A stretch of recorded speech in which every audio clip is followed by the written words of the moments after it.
and we can discuss about the research methodology specifically in legal or dari sisi Islamic law. Nah, hari ini tadi saya katakan sangat istimewa karena kita kedatangan seorang pakar daripada University of Malaya, Dr. PG Ismail PG Musa. Assalamualaikum, Dokter, apa kabar?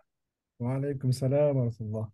Oke, Alhamdulillah, terima kasih sudah hadir. Sebelum kita diskusi memberikan materinya, saya ingin bagi dulu daripada CV beliau ya, karena tak kenal maka tak arus. Nah, ya, ini adalah CV beliau, Ditunjuk ya.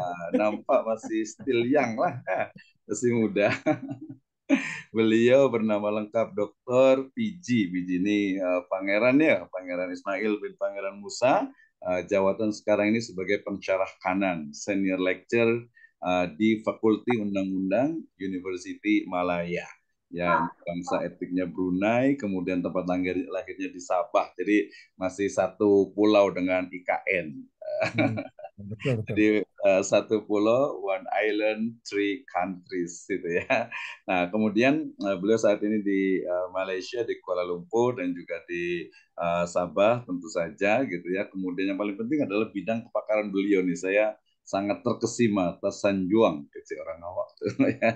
Jadi kepakaran beliau itu ada bidang usul fikih, kemudian pentadbiran sistem perundangan plural di Sabah, ya undang-undang syariah dan adat, kemudian juga pentadbiran undang-undang jinayah Islam di mahkamah syariah, ya, and then hak asasi manusia daripada perspektif Islam, ini riset beliau, ya. Nah, kelayakan akademik, ya, beliau mulai dari sarjana muda, ya, di University Malaya, kemudian diploma pasca siswazah, ya, pasca sarjana di sini itu ya di kehakiman syariah tahun 2002 di University Islam Antarbangsa, kemudian sarjana syariah di University Malaya tahun 2015, kemudian PhD atau doktoral bidang syariah ya di pluralisme undang-undang dan undang-undang adat ya tahun 2020 di University Malaya. Nah, kemudian pengalaman kerjanya ini beliau sebagai peguam ya, cakap itu peguam ya, sebagai lawyer, sebagai apa? Nggak, saya lupa bahasa Indonesia jadi sebagai apa nih kalau peguam gitu ya, sebagai pengacara ya, tapi bukan Pengacara ya. pengangguran banyak acara, bukan ya, bukan pengangguran, jadi pengacara ya. Jadi Jabatan Perkhidmatan Awam Negeri Sabah, ya pegawai sambilan, kemudian Timbalan Pendakwah Syar'i di Jabatan Hal Ehwal Agama Negeri Sabah, kemudian juga Peguam Syar'i, jadi Peguam Syar'i di pengacara syariah berarti ya, bagi kes permohonan pengesahan status agama dan pengesahan agama Simati ya. Kemudian juga sekarang sebagai pensyarah kanan ya Fakulti Undang-Undang University Malaya sampai sekarang. Nah, proyek kajiannya ini hasil penelitian beliau sangat banyak sekali ya. Ini dari tahun berapa nih 2015 ini tentang penyelidikannya permohonan keluar Islam dan seterusnya. Oh, ini kayaknya mesti satu hari nih kita baca nih ya. Tuh banyak sangat nih jemputan penceramah. Mudah-mudahan ada nanti daripada ada STIT, lepas itu yang mungkin yang ini sebenarnya actually ini yang apa? STIA Sekolah Tinggi Islam Administrasi Abdul Haris Makassar. Sekarang ini pun yang menjemput dokter juga. Sekarang sudah menjadi Universitas Muhammadiyah Baru Makassar. Dia dah merger, ya. Jadi Setia Abdul Haris ini. Mudah-mudahan ini cukup banyak beliau daripada penelitian-penelitiannya ya, sehingga kemudian ini juga pengalaman untuk pembentangan kertas kerja internasional seminar, kemudian juga penyeliaan sebagai pembimbing untuk skripsi ya, tesis actually in Malaysia ya. Nah, ini semuanya menunjukkan bagaimana quality daripada beliau terkait dengan Islamic law, kemudian juga hukum adat, pluralisme hukum, dan lain sebagainya. Dan pada malam hari ini, we can discuss, kita akan membahas tentang bagaimana sebenarnya metode penelitian yang kemudian diterapkan ataupun yang berlaku di Malaysia. Ya, macam kalau di Indonesia ini beberapa itu biasanya kita guna itu macam ada normatif legal studies. Itu the first biasanya itu. Normatif legal studies. Maknanya objek daripada penyelidikan itu memang dia adalah undang-undang. ya. Tapi kemudian sekarang pun berkembang juga namanya empirical or social legal studies. But the big question for me ya adalah aina makan manhajul bahas fil Islam. Ini masalahnya itu. Jadi baik itu saya mengatakan bahwa baik itu positivisme ataupun post positivisme termasuk juga metode penelitian dalam bidang hukum itu selalunya menihilkan agama ya sehingga kemudian karena soalnya tuh kalau kami itu di UIN ya di UIN ataupun di IAIN itu ya atau di Sekolah Tinggi Agama Islam PTKIS Perguruan Tinggi Keagamaan Islam itu selalu kadang dia jadi menjadi terpisah ya walaupun ada profesor dokter daripada UIN Sunan Kalijaga itu ya Amin Abdullah dan juga Irwan Abdullah itu menggunakan istilah interkoneksi, interrelasi dan juga nanti ada penggunaan untuk ilmu-ilmu lain yang kemudian digunakan untuk Islamic Studies. Nah, ini menjadi hal yang menarik ya. Mungkin nanti teman-teman kayaknya formatnya kita lebih senang itu diskusi aja. Gitu Hmm. ya. Jadi kita ngobrol, diskusi, mungkin nanti first sekali mungkin dalam 20 sampai 30 menit daripada Dokter Ismail, Biji Ismail Biji Musa. Lepas itu mungkin kita boleh diskusi. Ya, ini terima kasih teman-teman yang sudah hadir. Ada beberapa pelajar saya daripada ISTIT Sirojul Falah Bogor. Terima kasih juga yang dari Fakultas Hukum Universitas Diponegoro juga, kemudian juga yang lainnya. Baik, menghemat waktu, saya silakan kepada Dr. Biji Ismail Biji Musa untuk menyampaikan terkait dengan riset metodologi dalam bidang hukum in Malaysia. Silakan, Ya, tafadhol. Alhamdulillah, Alhamdulillah. Assalamualaikum warahmatullahi wabarakatuh. Waalaikumsalam Waalaikumsalam warahmatullahi warahmatullahi wabarakatuh. Terima kasih wabarakatuh. banyak-banyak. Terima kasih kepada Dr. Wisnu, rakan saya sejak tahun bila kita jumpa tu InsyaAllah Dalam 2012 saya 2014. rasa. 14, kita Iya. jumpa 2014. Alhamdulillah pertemuan tersebut membuahkan banyak ni lah, banyak percambahan ilmu, okay, percambahan idea. Lebih-lebih saya daripada Malaysia dan kemudian Dr. Wisnu daripada Indonesia. So kita banyak share benda-benda yang berkaitan dengan penelitian. Okay, penelitian hukum lah. Begitu ya. Sebelum saya meneruskan, saya juga ingin memperkenalkan saya punya pelajar PhD, Zil.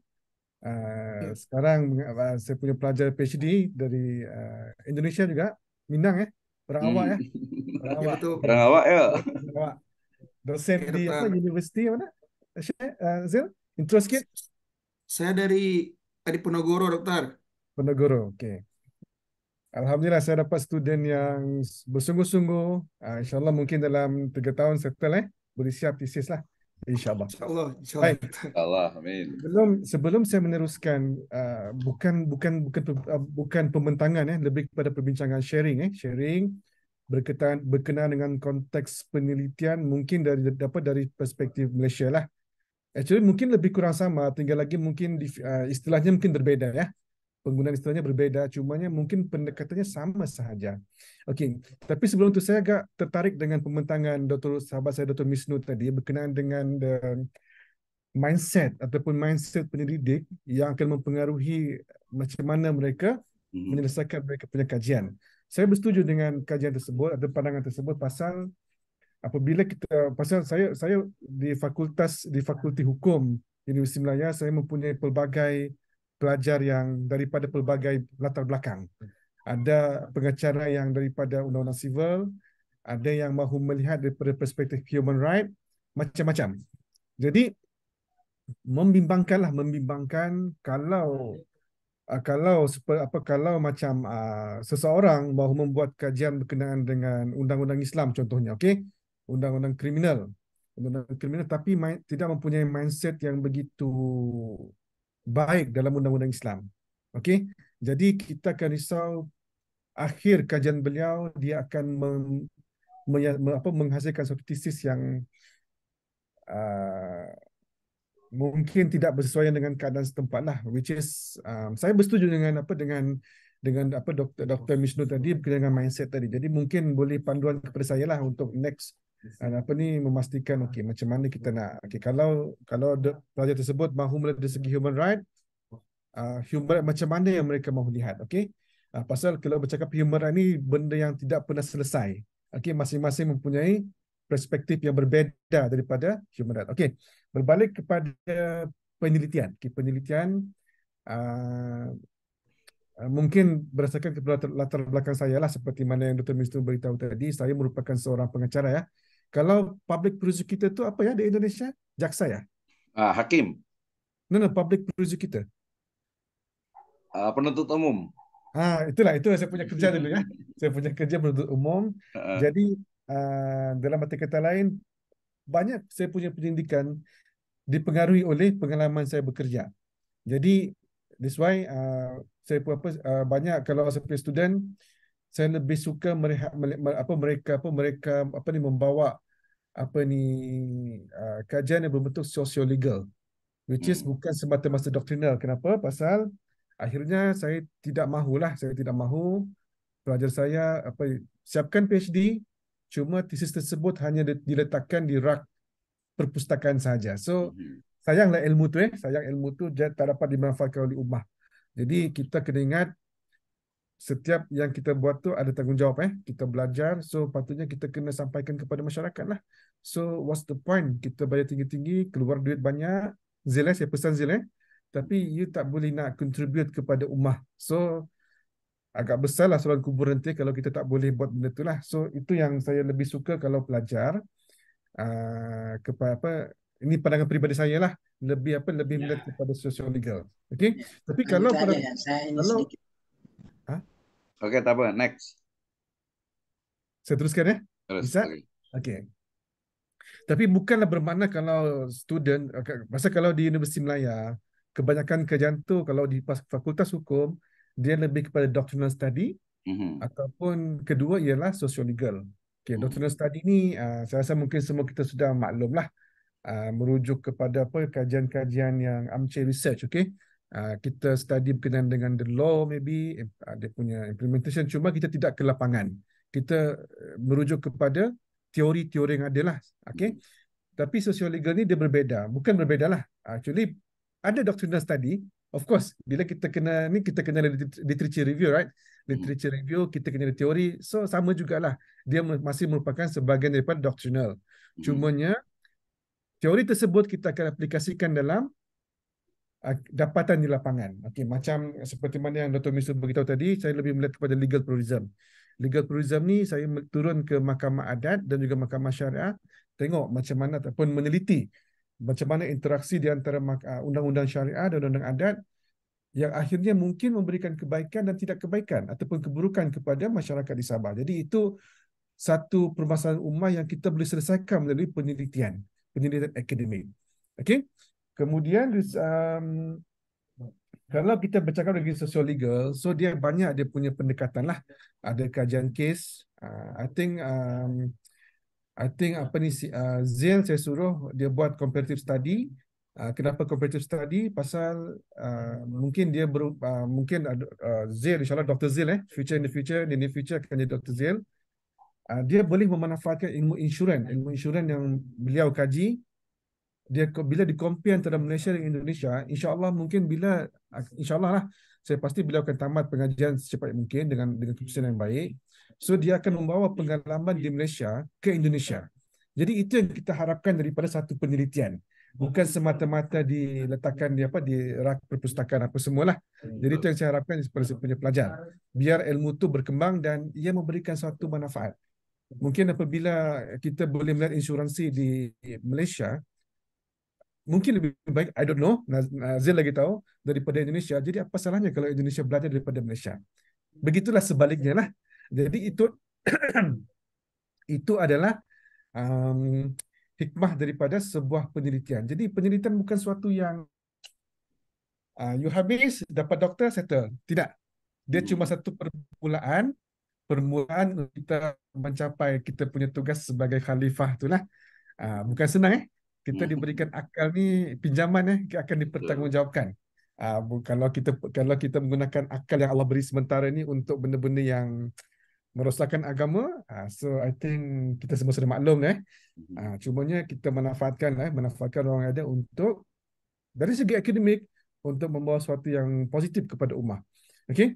Kemudian dalam satu penelitian, apa yang menjadi persoalan yang penting kita akan lihat ialah you punya problem statement ataupun pernyataan masalah. Again, saya bersetuju dengan apa yang dibincangkan oleh Dr. Wisnu tadi berkaitan dengan mindset tadi.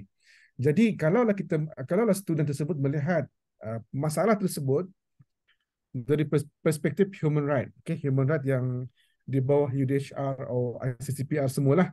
So pastinya the finding ataupun the finding lah, hipotesis apa semua dia akan ke arah itulah.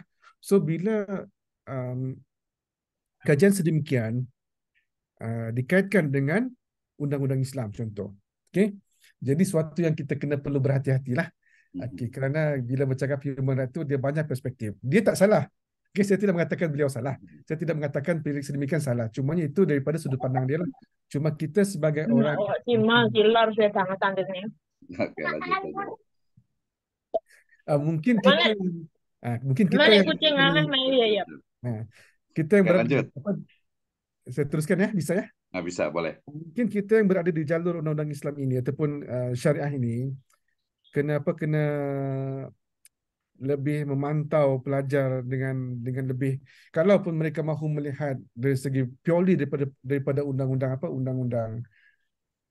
barat, tapi kita kena melihat juga daripada lokal. Okey, so bila melihat lokal, itu yang dipanggil sebagai sosiologik lah. Kita melalui penelitian temu bual mungkin. Jadi itu mungkin peranan kita lah. Saya tak tahu audiens ini daripada latar belakang macam mana. Cuma saya pasti ramai sini dosen-dosen yang saya pasti ada pelajar lah yang mereka sendiri mereka sedia, dan juga pelajar-pelajar lah. Jadi itu secara ringkas saya punya pandangan saya lah terhadap bila kita bercakap penelitian, begitulah. Bila dikaitkan dengan apa yang Dr. Bisa cakap tadi dari segi mindset, betul, saya setuju.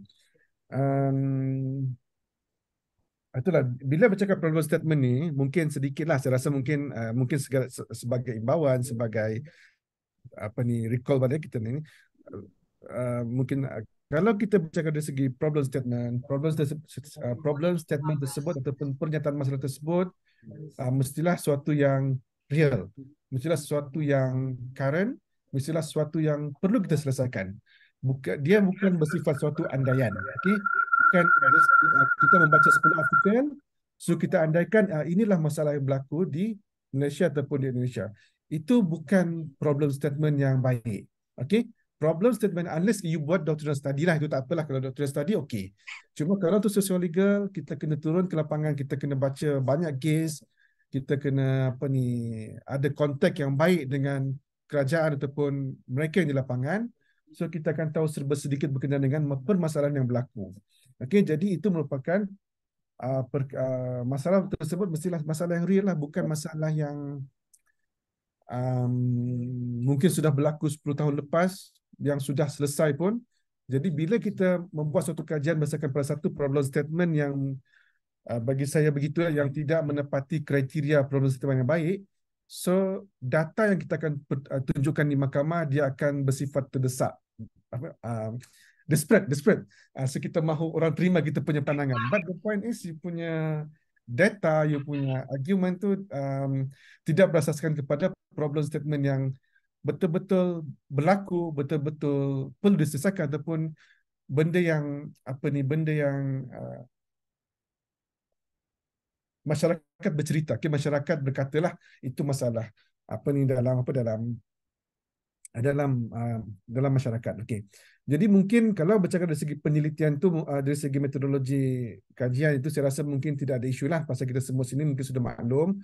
Cumanya setiap kali bila bertemu dengan student, perkara pertama saya akan bincangkan ialah problem statement. Your problem statement must be strong, must be fulfill the element, then mana you boleh proceed. Seperkara lagi mungkin saya share pengalaman di Malaysia. I think di Indonesia pun mungkin lebih kurang. Kalau kita membuat suatu kajian, lebih-lebih kajian yang bersifat sosiologik, kita perlu jalankan secara berhati-hati. Kerana dia melibatkan nama baik, dia boleh menjadi fitnah kalau dilakukan dengan cara yang tidak betul. Jadi di Malaysia tu ada satu board, setiap universiti kita panggil sebagai ethic committee, research ethic committee. Mana sekarang ni dia akan screen, dia akan vetting the proposal, dan mesti setiap pelajar mesti mendapatkan ethic clearance daripada pihak universiti. So kalaulah katakan sekarang ni pihak universiti tidak memberikan sebarang ethics clearance, so maknanya sekarang ni research tersebut kalaupun dijalankan, dia boleh menjadi masalah lah bila Viva nanti. Ingat Zil, pasal research etik sangat-sangat penting. Pasal bila lebih-lebih kalau kita membuat kajian berkenaan dengan social legal. Okey. Jadi saya tidak tahu doktor, mungkin pada peringkat ini itu saja saya punya pembentakan secara ringkas macam mana penelitian hukum kalau Betul. syarah itu dia termasuk hukum jugalah. Mhm. Hukum di Malaysia, terutamanya di fakulti kami lah, di Fakultas Undang-Undang Universiti Malaya. So mungkin kalau ada perkongsian pertanyaan mungkin boleh. Kalau saya tidak jawab pun saya punya student Zil ada lagi student saya Alifi ni daripada dia first degree, okay, first degree tapi bersemangatlah. Saya suka pelajar yang bersemangat Okay, doktor, saya kembali kepada doktor. Oke, terima kasih Okay. nih Stas Dr. Wiji Ismail ya.